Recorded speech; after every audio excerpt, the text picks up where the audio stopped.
પ્રમોદ સ્વામીજીનું અત્યારે જે વિચરણ જે છે પરદેશમાં ખબર જ છે ટેરો કાર રીડર છે મુંબઈમાં.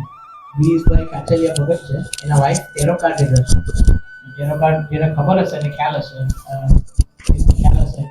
કે એ ત્યાં જ રહે છે, ઈસ્ટમાં જ રહે છે.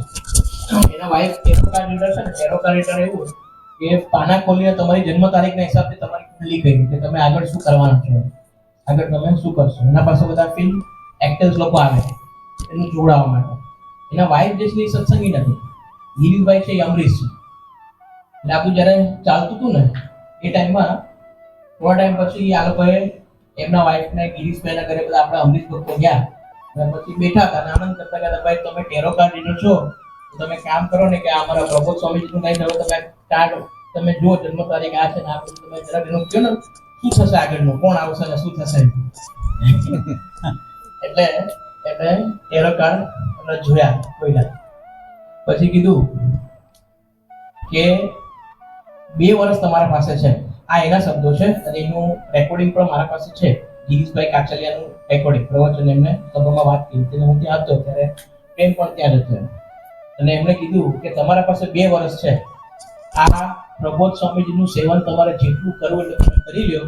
2 વર્ષ પછી તમારા કોઈના હાથમાં આવશે નહીં. એટલું એનું કાર્ય ઝડપી થવાનું છે. હવે એ તો સામાન્ય ટેરો કાર્ડ રીડરને બુદ્ધિ આપનારે પ્રબોધ સ્વામી. કહેવાનો મતલબ કે એ પણ જાણતા હોય. અને બીજું અત્યારે એનું વિચરણ તમે જોવા જાઓ. તમે આમાં કેનેડાથી ફોન આવ્યો હતો, મારા ઘરે સંત આવ્યા, દર્શન કરાવ્યા. પછી મેં કીધું કે મને નીરવભાઈ સાથે વાત કરી. નીરવભાઈને કીધું કે તમે લોકો કેલગરી જવાના છો. મને ફોન આવ્યો હતો દેવનભાઈનો, તમે ત્યાં 4 દિવસ રોકાવાના છો. તો બધું પૂછતા હતા શું જમે શું નહીં એમ.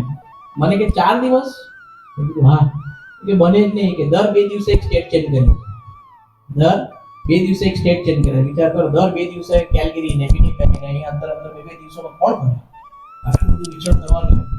પણ જે એમણે બીડું હાથમાં લીધું છે એમનું સંકલ્પ છે કે 25 વર્ષનું કાર્ય 5 વર્ષમાં કરવું છે ને એ અત્યારે લઈ માંડ્યું. એટલે એમને તો 5 વર્ષમાં કાર્ય કરવાના જ છે ને એ જેટલું આપણને દર્શન કરાવી રહ્યા છે. પણ એમાં આપણે બધાએ પણ સર્વોપરી નિમિત્ત બનવું છે.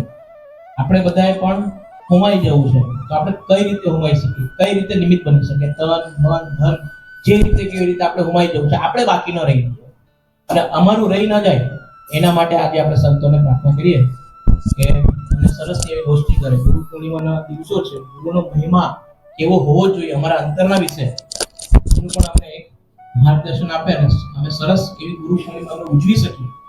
બસ એવી અમને આજે પાછું આપો એ જ પ્રાર્થના. પ્રભુ દર્શન સ્વામી.